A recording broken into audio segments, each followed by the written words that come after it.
ఒకప్పుడు తెలంగాణ అంటే బీఆర్ఎస్ అంటే తెలంగాణ. అలాంటి పరిస్థితుల్లో రాష్ట్రం ఇచ్చినా అది ప్రచారం చేసుకోవడంలో విఫలమైన కాంగ్రెస్ ఎట్టకేలకు 10 ఏళ్ల తర్వాత ప్రత్యేక రాష్ట్రంలో అధికారంలోకి వచ్చింది. అంది వచ్చిన ఈ అవకాశాన్ని తమకు అనుకూలంగా మార్చుకుని తెలంగాణ అస్తిత్వాన్ని నిలబెట్టేది. తెలంగాణ ఏర్పాటుకు నడుం బిగించింది. రాష్ట్రం ఇవ్వడంలో కీలక పాత్ర పోషించింది. తామే అంటూ నిరూపించుకునే పనిలో పడింది తెలంగాణ కాంగ్రెస్. తెలంగాణలో అధికారంలోకి వచ్చి ఏడాది పూర్తవుతున్న నేపథ్యంలో తమదే అసలైన తెలంగాణ నినాదం అనేలా చేస్తున్న కార్యక్రమాలపై హెచ్ఎంటీవీ స్పెషల్ స్టోరీ. రాష్ట్రంలో మార్పు కోసమంటూ అధికారంలోకి వచ్చిన కాంగ్రెస్ ఏడాది పాలన పూర్తి చేసుకుంది. ఈ ఏడాది కాలంలో ఎన్నో రకాల మార్పులకు శ్రీకారం చుట్టింది. అందులో తెలంగాణ రాష్ట్ర గీతం ఒకటి. తెలంగాణ ఏర్పాటు తర్వాత రాష్ట్రీయ గీతంగా జయ జయ హే తెలంగాణ గేయాన్ని గుర్తించినా అధికారికంగా ప్రకటించలేదు. కాంగ్రెస్ సర్కార్ అందశ్రీ రచించిన జయ జయ హే తెలంగాణ గేయానికి ఎంఎం కీరవాణితో సంగీతాన్ని సమకూర్చింది.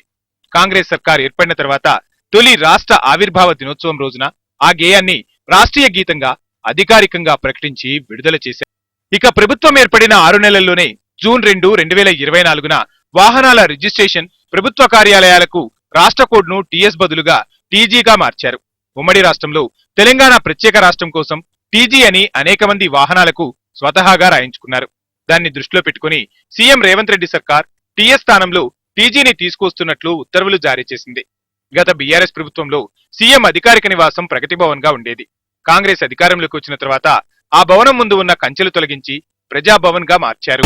బీఆర్ఎస్ ప్రభుత్వం తెలంగాణ తల్లి విగ్రహాన్ని సచివాలయం ఎదుట ఉన్న ఖాళీ స్థలంలో పెట్టాలని భావించి ఆ స్థలాన్ని సైతం ఆనాటి సీఎం కేసీఆర్ పరిశీలించారు. కానీ ఆ స్థలంలో కాంగ్రెస్ పార్టీ రాజీవ్ గాంధీ విగ్రహాన్ని స్థాపించింది. తాజాగా సీఎం రేవంత్ సెక్రటేరియట్ ప్రాంగణంలోనే తెలంగాణ తల్లి విగ్రహ ఏర్పాటుకు నిర్ణయం తీసుకున్నారు. రేవంత్ రెడ్డి పీసీసీ చీఫ్ గా ఉన్న సమయంలోనే తెలంగాణ తల్లి వజ్ర వైడూర్యాలతో కిరీటాలు వడ్డానాలు పెట్టుకుని దొరసానిలా ఉండకూడదని, సగటు తెలంగాణ మహిళల చాకలి ఐలమ్మ మల్లు స్వరాజ్యంలా పోరాట స్ఫూర్తితో తెలంగాణ కట్టు బొట్టు సంస్కృతి సాంప్రదాయాలు ఉట్టిపడేలా ఉండాలని చెబుతూ వచ్చారు. ఆనాడు చెప్పినట్టే అధికారంలోకి రాగానే తెలంగాణ తల్లి విగ్రహాన్ని మార్చారు.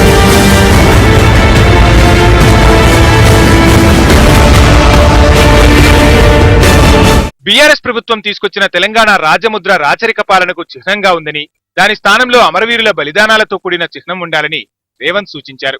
తెలంగాణ చిహ్నం మార్పునకు సంబంధించిన పలు డిజైన్స్ కూడా రూపొందించారు.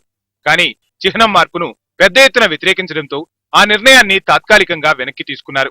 ప్రస్తుతం ఆ రాజముద్ర మీద కూడా ప్రభుత్వం అభిప్రాయాలు సేకరిస్తోంది. అంటే తామే అన్నట్లుగా చెప్పుకునే బీఆర్ఎస్ కు కౌంటర్ గా తాము అసలు సిసలైన తెలంగాణ వాదులమని చాటుకునేలా ప్రయత్నాలు చేస్తోంది కాంగ్రెస్ సర్కార్. 10 ఏళ్ల పాటు ప్రజలకు దూరమై అధికారంలోకి వచ్చిన కాంగ్రెస్ తమ మార్కు పాలనతో ప్రజల్లో ముద్ర వేసుకునేలా మార్పులకు శ్రీకారం చుడుతోంది. అయితే విపక్షాలు మాత్రం కాంగ్రెస్ వచ్చాక పేర్లలో తప్ప ప్రజల జీవితాల్లో ఎలాంటి మార్పులు లేవంటూ సెటైర్లు వేస్తూ వస్తున్నాయి.